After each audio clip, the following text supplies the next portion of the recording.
Hello viewers, welcome to the video.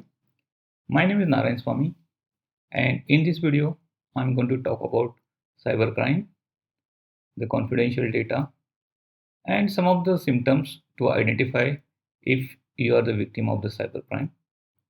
So let's get started. So what is cybercrime? It is any criminal activity that is carried out by the means of computer and the internet. When I say computers here, it can be any device having the computing capability like your desktop, laptops, mobile phones. And now let's see how do we connect to the internet. If you are using any of the following, then you are connected to the internet.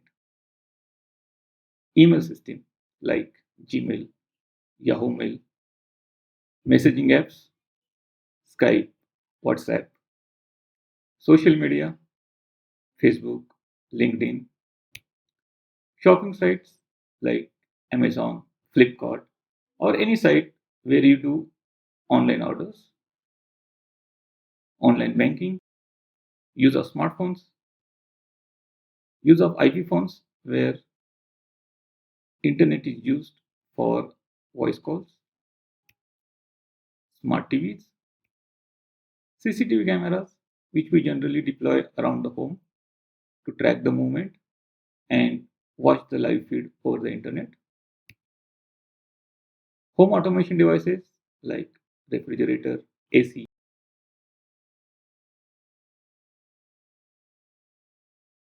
can be controlled through the mobile apps.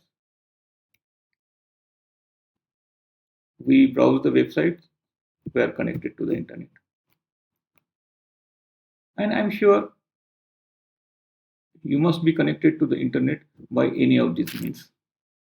And if so, then you should be very careful about the data that you store on the devices which are connected to the internet that you send using or data that you over the social media. Because cyber criminals are looking for this data by the means of which they commit the crimes. There are many motives for the cyber criminals to commit the crimes. But the top three, as highlighted in the bold, are the primary motives when it comes to the individual's data.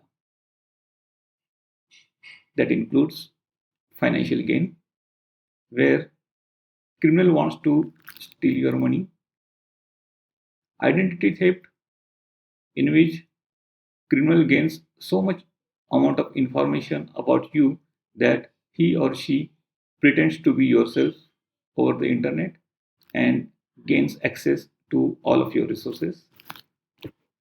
Ransom, in which criminal gets control of your important data and either he encrypts or blocks your access to that data and demands money to give back that access.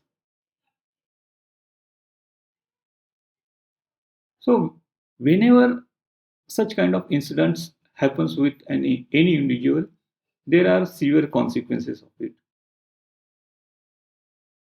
that can result in stealing your passwords or credit card data, health records. It can cause significant stress and financial hardship to the individuals. It can result into the identity theft, hacktivism, in which hacker hacks your website and either blocks it or puts a defamatory message on the website. Criminals can spread viruses using your devices. Criminals can launch the denial of service attacks, making your systems inaccessible over the internet.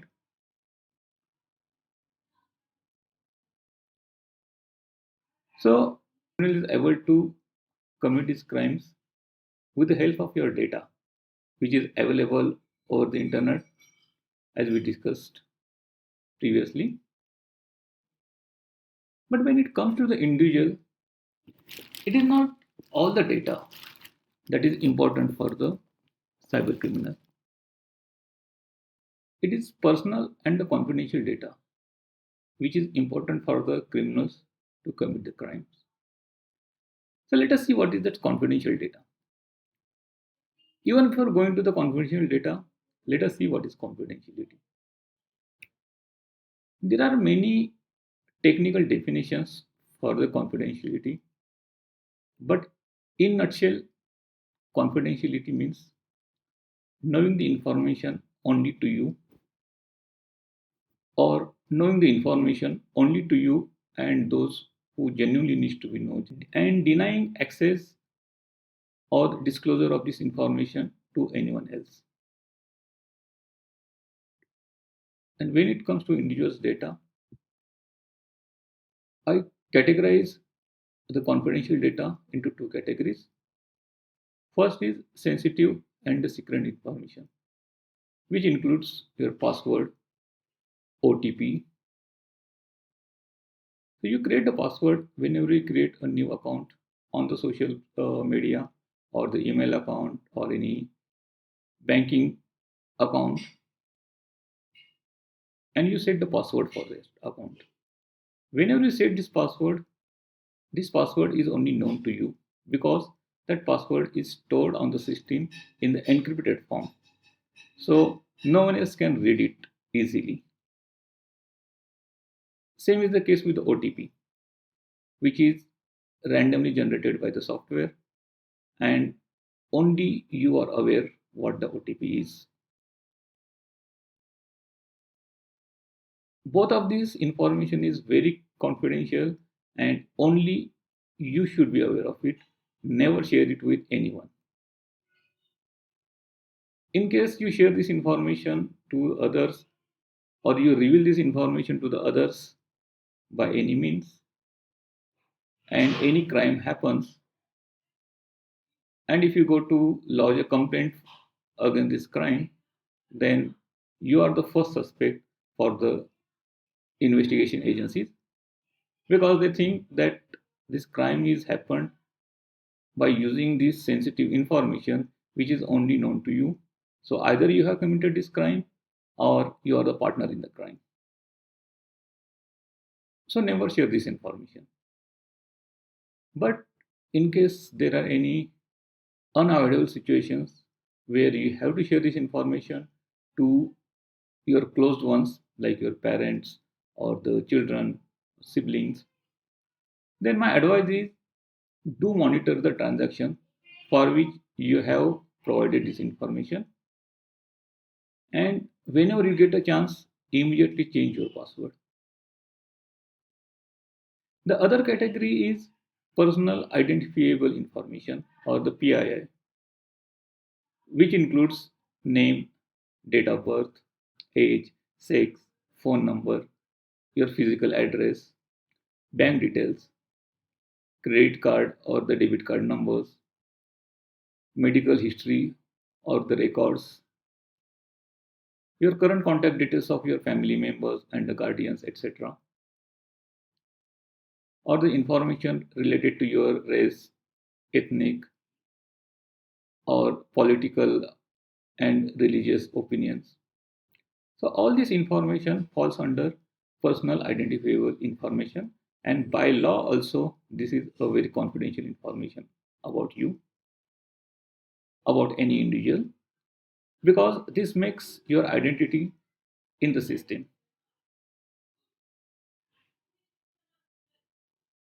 Now you will say that, oh, my name or date of birth or my phone number, address is known to many people.